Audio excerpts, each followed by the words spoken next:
John Moorhead, and we continue on with another great podcast.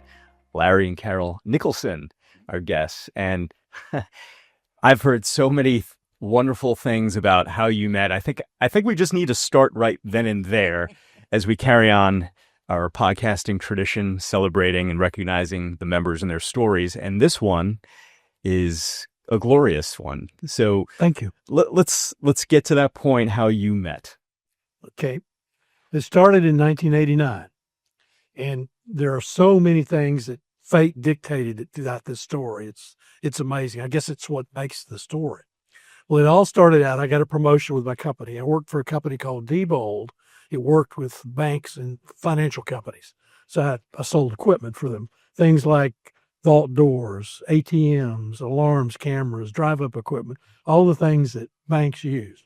The reason I relay that is every year they had a big convention in New Orleans in December. It is usually an ATM type related convention.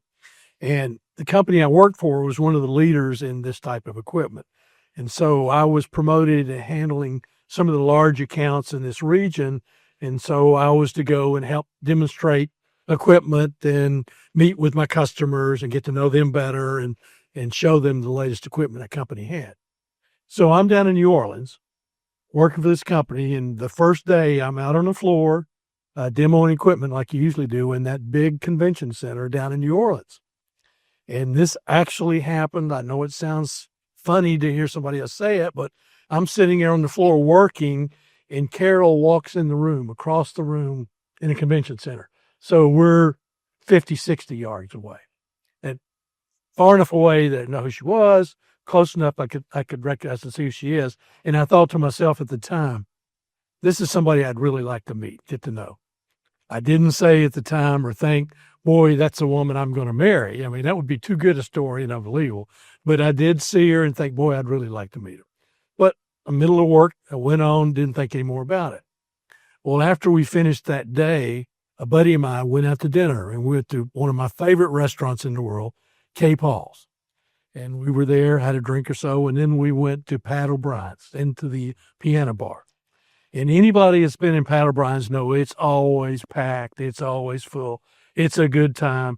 Everybody's having hurricanes and everything else, so it's a wild place.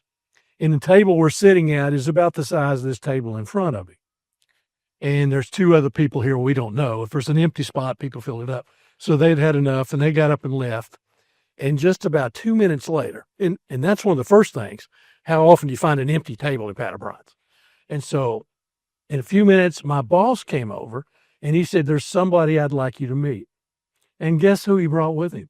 It was Carol, the same woman I saw across the hall in the convention center. So, I mean, how fate is that?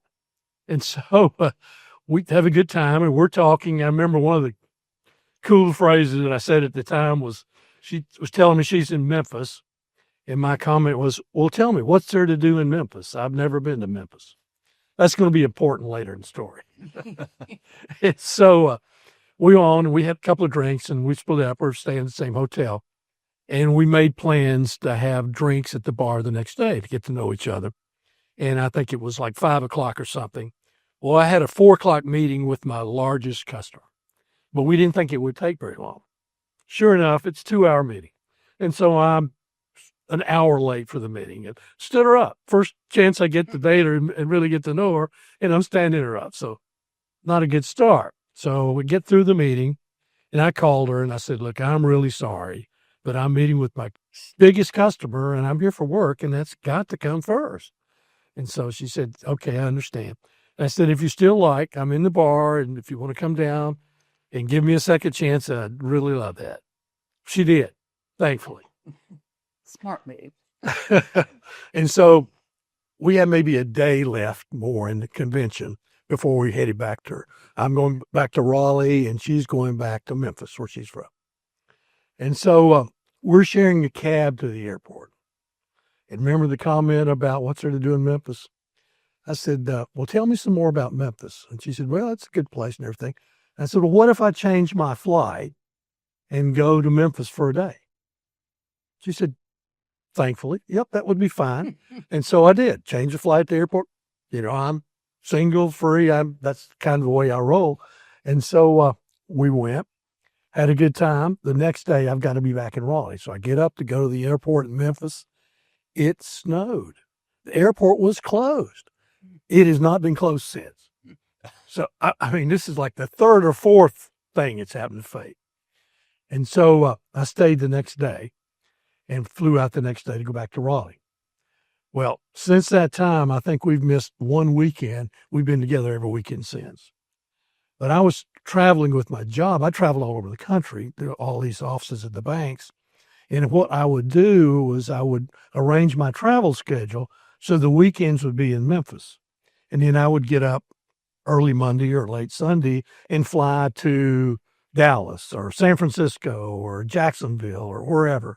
And then wherever I was doing the weekend, then fly back to that next weekend back to Memphis. I was traveling so much at the time, but I developed this technique of putting my dirty laundry or dress shirts, white shirts, because I called on banks, white shirts, dark suit. I would leave dirty shirts in the dry cleaners, and then when I come into town, I drop off the soiled ones and pick up clean ones so I have a fresh shirt for a meeting. That's how much traveling I was doing. So we did this for, 9 months or so, and then we decided, well, let's get married. And this was going to be around in November. But then the big decision is, well, where do we live? I've got a house in Raleigh, an office in Charlotte, and she's well established at working for the bank as an executive in Memphis. So we took the old plus and minus scale, Memphis, Charlotte, and it made more sense for us to move to Memphis. And so I told my boss, my company, I said, I sure hope you've got a position for me in Memphis because I'm moving to Memphis. With or without you, I'm going to Memphis. He said, well, I'm sorry, we don't really have anything. We'll look and see.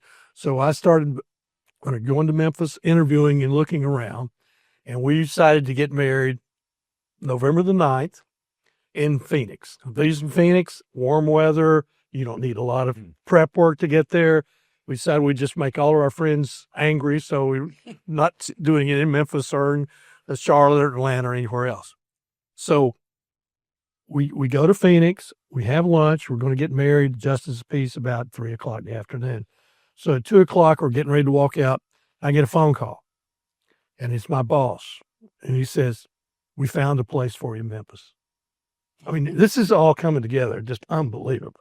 And so, we found out an hour before we got married. And so then we got married, and we've been together over 35 years. It was 35 years this past November, and been unbelievable. I think we should just end the podcast now. Yeah, teasing. So your boss introduced you. Yes. So what was your connection to the boss?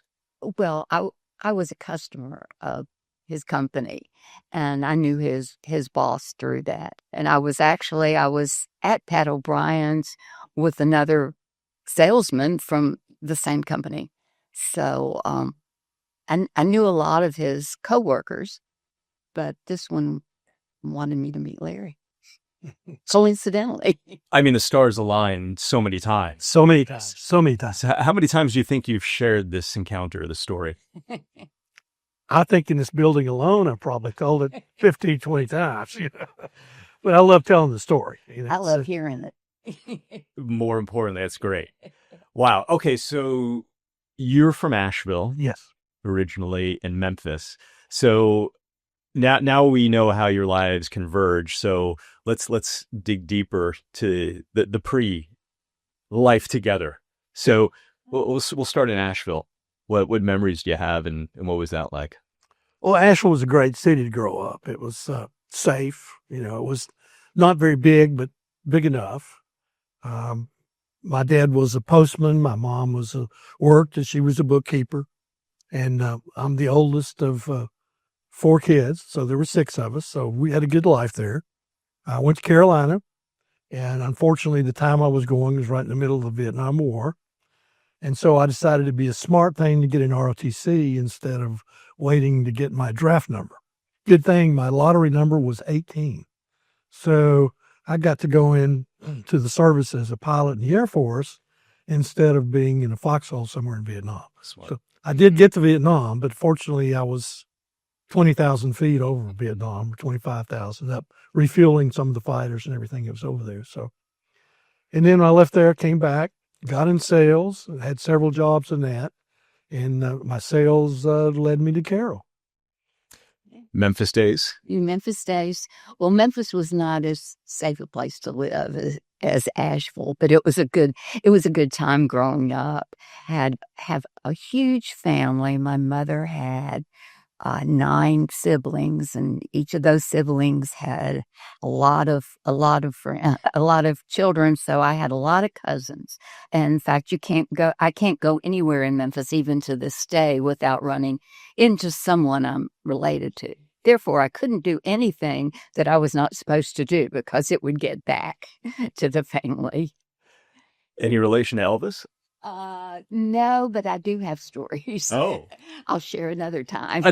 So these are off-air stories. Is that what you're suggesting? Well, no, actually, my uncle was the clothier to the king. So Elvis came into the store. In fact, he bought his first performing suit from my uncle and continued to be a customer of his for many, many years.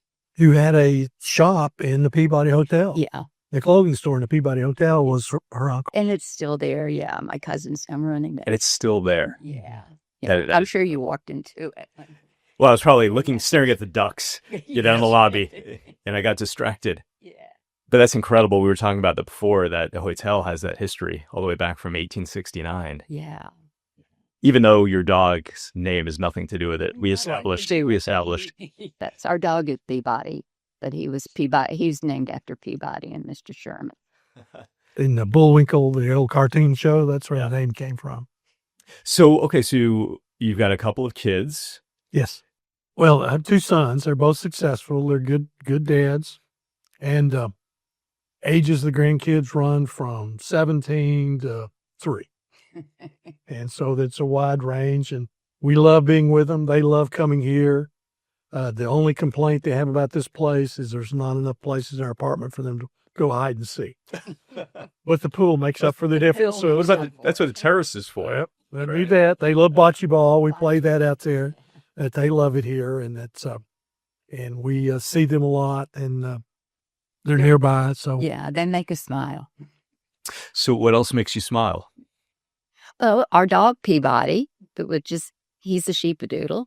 He's like, as Stacy says, maybe Stacy doesn't say, but we say that he is the mascot for the villains. I could see that. He's been in a couple of videos, and he loves it here. He loves all the attention that he gets from all the residents, and he thinks that everybody's here just to see him. Well, I mean, you could self-anoint yourselves the faces of the village on Moorhead. I mean, I've seen you at a networking event at the JCC, testimonial videos on the website, doing podcasts. That's great. You're proud to be here. We love it here. We're so glad that we made the decision to move here. And we believe in the place. So if we do anything we can do to help or tell others, we're glad to do that. And it's our honest feeling about the place. We try not to oversell it, but we believe in telling, the truth as we see it. That's You committed early on, a couple of years ago, as the place was just being built up. So what led you here? A couple of things. First, I think the idea that it's a rental rather than an investment where you've got to pay $500,000 to $1 million to get into the place. So we like the idea of that because it allows some kind of flexibility. And we like the location. We like the fact it was brand new. We like the fact it's one large building, so all the amenities are in one building. Mm-hmm. We don't have to walk outside to do that, especially in the winter when it's getting cold or rainy. It's nice to be able to go to dinner and never step 1 foot outside. Right. So we like the layout, and that, like I said, it was brand new.